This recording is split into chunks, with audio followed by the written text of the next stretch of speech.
Hello everyone. So in today class we are going to discuss about an important term that is pressure. Pressure equals to force per unit cross sectional area. Clear है? ये इसकी definition कहता है. So we will consider cross sectional area. Here F quantity of the force is apply on this particular point. इस particular point पर F quantity का force apply हो रहा है. That equals to pressure. Clear है? ये अगर मैं marker consider कर लेता हूं, इस marker से अगर मैं force लगाता हूं यहां पर, ठीक है, तो इस marker से अगर मैं force यहां पर लगा रहा हूं तो इसका एरिया क्या हो गया, ये वाला एरिया, इसी पर तो फोर्स लग रहा है, दैट इज प्रेशर.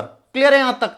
ओके, एक एग्जांपल से बताता हूं कि आपने देखा होगा कि कील का एग्जांपल, कि एक तो इस तरीके से नुकीली कील होगी और एक कील होगी जो इस तरीके से होगी. ठीक है, यहां पर नुकीली कम हो जाएगी. ये देखना, एक कील ये वाली हो गई, एक कील ये वाली हो गई, तो जो कील नुकीली होगी वो दीवार के अंदर इजीली चली जाएगी. ये तो हमें पता है. जैसे ही कील यहां से थोड़ी सी बेंड हुई, हम वापस नई कील ले लेते हैं. तो लॉजिक क्या है, यहां पर नुकीली कील का क्रॉस सेक्शनल जो एरिया होता है ना, इसके कंपैरिजन में लेस एरिया होता है. इस कारण वो कील अंदर चली जाती है, उसमें प्रेशर ज्यादा लगता है.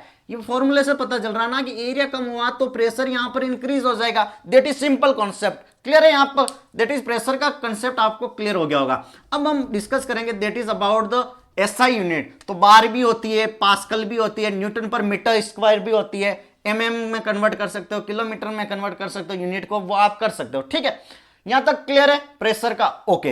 अब टाइप ऑफ प्रेशर, एक होता है एब्सोल्यूट प्रेशर, एक होता है एटमॉस्फेरिक प्रेशर, और होता है that is gauge pressure. That is gauge pressure. अब इसको थोड़ा सा डिटेल में समझेंगे. तो एब्सोल्यूट प्रेशर क्या होता है? Absolute zero pressure, vacuum. ये जो लाइन नजर आ रही है ना, दिस इज वैक्यूम. यहां पर कोई भी प्रेशर नहीं होगा, इसलिए इसको बोलते हैं that is absolute zero pressure. इस लाइन से ऊपर जितने भी प्रेशर होंगे उसको हम बोलेंगे that is absolute pressure. That is absolute pressure. Clear है? मान लो इस पॉइंट पर प्रेशर लेता हूं तो ये भी मेरा एब्सोल्यूट प्रेशर.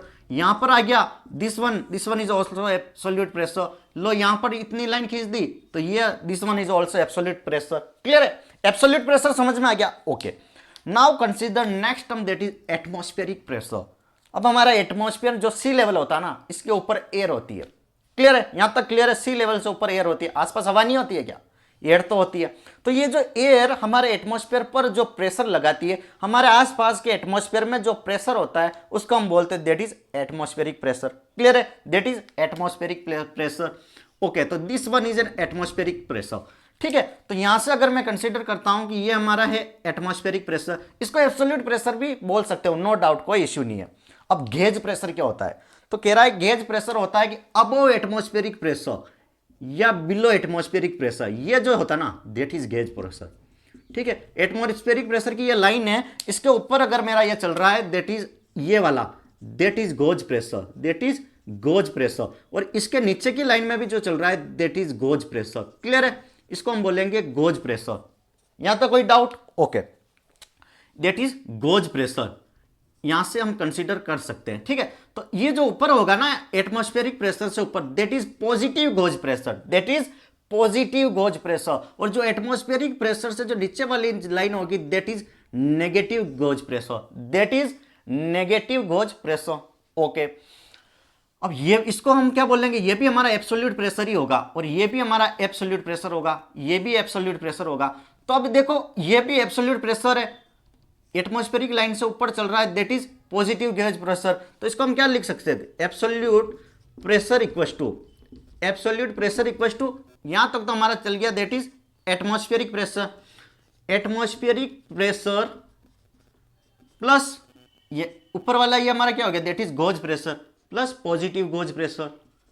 ठीक है, सेकंड क्या हो गया? यहां तक एटमॉस्फेरिक प्रेशर और ये वाला अपना नेगेटिव गोज प्रेशर. तो एटमॉस्फेरिक प्रेशर माइनस ये नेगेटिव वाला गोज प्रेशर हम कर लेंगे. ठीक है, तो यहां से आपको फॉर्मूला पता चल गया ना कि गोज प्रेशर के और एब्सोल्यूट प्रेशर और एटमॉस्फेरिक प्रेशर के बीच में क्या रिलेशन है. तो यहां से कई बार क्वेश्चन पूछा जाता है और बड़ा डाउट क्रिएट करता है. तो आई थिंक मैंने आपके ये कंसेप्ट क्लियर कर दिया होगा. Thank you so much. Channel को लाइक शेयर सब्सक्राइब जरूर करें, और भी कोई डाउट हो तो कमेंट बॉक्स में बताइए.